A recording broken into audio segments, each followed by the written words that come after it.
औरंगजेबाच्या कबरीपर्यंत कोणत्याही बाजूने कोणीही घुसू नये यासाठी आता प्रशासनाने आणि पुरातत्व विभागाने कबरीच्या मागच्या बाजूच्या ठिकाणी लोखंडी अँगलला उंच लोखंडी पत्रे मारलेले आहेत। मागच्या बाजूने भिंतीवरून कबरीपर्यंत कोणीही पोहोचू नये यासाठी प्रशासनाने खबरदारी घेतलेली आहे।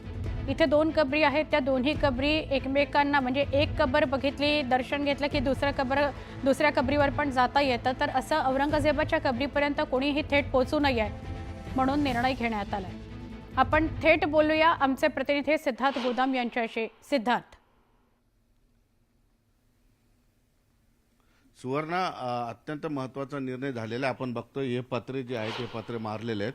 पत्र्याच्या अलीकडे औरंगजेबाचे गुरु त्यांची समाधी आहे आणि पत्र्याच्या पलीकडे जी आहे औरंगजेबाची कबर आहे। आपण बघतोय या दोघांच्या मध्ये जो एक जाळी होती, त्या जाळीवरून कुणी पलीकडे काही टाकू नये किंवा कसल्या पद्धतीचा नुकसान कबरीला पोहोचू नये म्हणून ह्या पद्धतीनं जाळी या ठिकाणी मारलेली आहे। आपण बघू शकतो की पूर्णचे पूर्ण जी जाळी इकडच्या साईडला सुद्धा जाळी मारलेली आहे आणि याच्या पलीकडे औरंगजेबाची कबर आहे। या कबरीला आधी इथपर्यंत जाळी होती, एवढी जाळी होती आणि या जाळीच्या वरून आपण कुणीही बघू शकत होतं, औरंगजेबाच्या कबरीकडे बघू शकत होतं किंवा इकडून उडी मारून सुद्धा त्या कबरीकडे जाऊ शकला असतं, म्हणून प्रशासनाने ही काळजी घेतलेली आहे। आणि या ठिकाणी पत्रा मारलेला आपण बघतोय, ही पूर्णपणे ही जी जेवढा पत्रा लावलेला आहे त्या पत्र्याला हिरवी कापड लावून ती झाकण्याचा प्रयत्न केला होता आणि या पलीकडे कबरीवर जायला तरी आता पूर्णपणे तपासणी करून सोडली जाते, मात्र या ठिकाणी यायला कसल्याही पद्धतीचं जे आहे अटकाव नव्हता की या ठिकाणी कुणी येऊ शकत होतं। त्यामुळे पोलीस असेल किंवा जिल्हा प्रशासनाने इकडे आलेलं, इकडे मुक्त प्रवेश आहे सगळ्यांना, इकडे येऊन कबरीवर कुणीही काही करू शकला असतं। त्यामुळे आता प्रशासन अत्यंत महत्त्वाचा आणि चांगला निर्णय घेतलेला आहे। कबर पूर्णपणे झाकू शकत नाही, कारण औरंगजेबाची ती अंतिम इच्छा होती की कबर ही वर तिला छत नसलेली कबर असावी, म्हणून प्रशासनाने जे बाजूनी पत्रा लावलेला आहे, मात्र वर त्यांना पत्रे टाकता येणार नाही। मात्र पत्रे वर जरी टाकता येत नसले तरी ड्रोनचे उड्डाणाला या ठिकाणी उड्डाण बंदी करण्यात आलेली आहे, मनाई केलेली। या ठिकाणी ड्रोन उडूला जाऊ शकत नाही।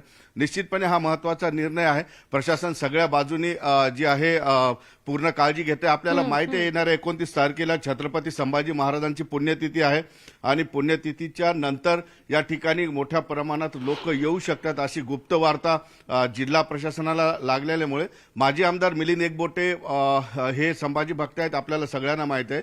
ते जे आहे तुळापूर या ठिकाणाहून मोठ्या प्रमाणात लोक घेऊन या ठिकाणी येऊ शकतात असा अंदाज, अशी गुप्त वार्ता जिल्हा प्रशासनाला लागलेली आणि तुळापूरहून ते खुलताबादला येईपर्यंत त्यांच्यासोबत अनेक जे आहेत हिंदुत्ववादी संघटना, बजरंग दल असतील, VHP असेल आणि छत्रपती संभाजी महाराजांचे जेवढे भक्त आहेत ते सगळे त्यांच्यासोबत या ठिकाणी येऊ शकतात। फार मोठ्या प्रमाणात जमाव या ठिकाणी येऊ शकतो, मात्र त्यांना सुद्धा सगळ्यांना आता जिल्हाबंदी करण्यात आलेली आणि या ठिकाणी बघतोय आपण की जाळीवरून पलीकडे कबर दिसू नये किंवा जाळीच्या पलीकडे कुणी काही टाकू शकला असतं, कबरीला नुकसान होईल अशा पद्धतीने लोक या ठिकाणी येऊ शकतात।